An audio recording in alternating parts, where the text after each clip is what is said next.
आज माझ्यासोबत आहेत गणेश मेहरे. संग्रामपूर तालुक्यातील लाडनापूर या गावचे ते रहिवासी आहेत. घरकुल योजनेअंतर्गत 2024मध्ये त्यांना घरकुल मंजूर झालं होतं. सर्व कागदपत्र आणि आवश्यक असणारी सगळी माहिती त्यांनी पंचायत समितीला दिली. पंचायत समितीमध्ये त्यांचा प्रस्ताव गेला, पण अजूनही त्यांना घरकुलाचा लाभ मिळालेला नाही. आणि यामध्ये अनेक कांची घरकुलं त्यावेळेस त्यांच्यासोबत असणाऱ्या यादीमधल्याची घरकुलं पूर्ण झाली, पण या गणेशला अजून घरकुल मिळालं नाही. गणेश, काय सांगता येईल, काय अन्याय झाला तुमच्यावर नेमका? मी फाईल बनवली घरकुल योजनेची, मोदी आवाज. तर त्याच्यामध्ये घरकुल हातकळा आहे त्याचं किंवा मंजूर झालं. आता सुरू करा. माझं घरकुल मंजूर झालं मोदी आवाजमध्ये. माझं नाव आहे गणेश रमेश मेहरे, 15 नंबर माझा नंबर आहे. मी फाईल दिली, पण मला सांगण्यात आलं की बा तुझी फाईल द्यायला हप्ता पडीन. मग मी पंचायत समितीला गेलो BDO साहेबजवळ. तर म्हणत नाही बा तुझी फाईल अटी आलीच नाही, तुझं नावच नाही यादीमध्ये. बरोबर. हां. तर मग मी त्यांना म्हटलं की बा माझं नाव तुम्ही हे करा, चौकशी करा, कसं काय माझं नाव आहे त्याच्यात 15 नंबरवर की बा गणेश रमेश मेहरे, माझं घरकुल मंजूर झालं. मी फाईल दिली, घरपट्टी भरली, त्यात 30,000 रुपये. ग्रामसेवक मनोज काळे. म्हणजे घरकुलासाठी ते घरपट्टी भरली, फाईल दिलं, पण पंचायत समितीमध्ये ते फाईल पोहोचलं नाही, पोहोचली नाही. तर मग यादी मी पाहिली तर त्याच्यात माझं नाव ठिकाणी दुसऱ्या दिसलं, 15 नंबर दुसऱ्याचं नाव घेण्यात आलं. तर मग मी त्यांना म्हटलं बा असं कोण, असा हा अत्याचार आहे गरीब माणसावर. तर त्याने काही त्यावर उत्तर दिलं नाही, ते चूप राहिले. नाही, एकंदरीत ग्रामपंचायतीनं आपण प्रस्ताव दिल्यानंतर ही सर्व संपूर्ण कागदपत्रे पंचायत समितीच्या संबंधित अधिकाऱ्याकडे येतात. मग काय कारण असू शकते यासाठी? त्याच्या आधी काही त्यांना म्हणत 20,000 रुपये प्रति दे म्हणत मला, तर तुला घरकुल देतो नाही तर दुनियातल्या कोणी याच्यात जाय, तू घरकुल तुला भेटणार नाही. म्हणजे ग्रामसेवक आणि सरपंचाने ग्रामसेवकांनी मागली की सरपंचाने ग्रामसेवकांनी मागली? ग्रामसेवकनं मागितले 20,000 रुपये. मनोज काळे नावाचे ग्रामसेवक आहेत आपल्याकडे, त्यांनी 20,000 रुपयाची मागणी केली.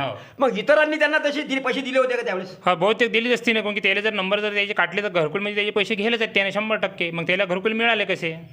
नाही, संग्रामपूर तालुक्यातील या लाडनापूर ग्रामपंचायत क्षेत्रामध्ये जे काही घरकुलं झालेली आहेत, यामध्ये ग्रामविकास अधिकाऱ्याकडून किंवा ग्रामसेवकाकडून मोठ्या प्रमाणात पैशाची मागणी केली गेल्याचा सुद्धा आरोप मेहरेंनी केलेला आहे. आणि आपण पैशाची मागणी पूर्ण केली नाही, तुम्ही त्यांनी पूर्ण केली नाही म्हणून तुमचं हे झालं नाही.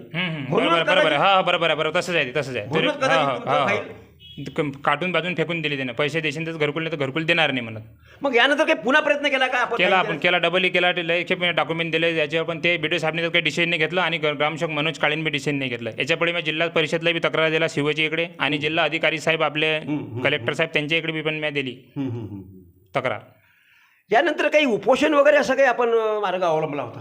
हो, पंचायत समितीकडे माझं उपोषण होतं 1/2024चं 7व्या महिन्यात 1 तारीख 7वा महिना 2024. पण माझं उपोषण रद्द करण्यात आलं. कसं झालं, काय झालं हे मला माहीत नाही.